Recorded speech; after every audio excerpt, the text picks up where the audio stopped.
جب یہ پاکستان بن رہا تھا تو اس کا نعرہ کیا تھا؟ پاکستان کا مطلب کیا؟ ماشاءاللہ. اب یہ سننا ہے آپ نے، مطلب سمجھنا ہے کہ لا الہ الا اللہ ایک فلسفہ ہے.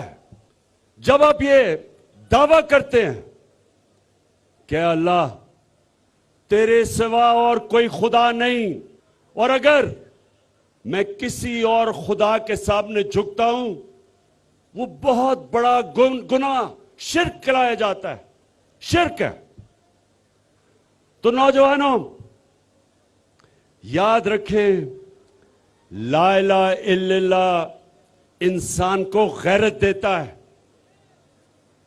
ایک غریب سے غریب انسان بھی ہوگا، جب وہ کسی کے سامنے جھکے گا نہیں لوگ اس کی عزت کریں گے.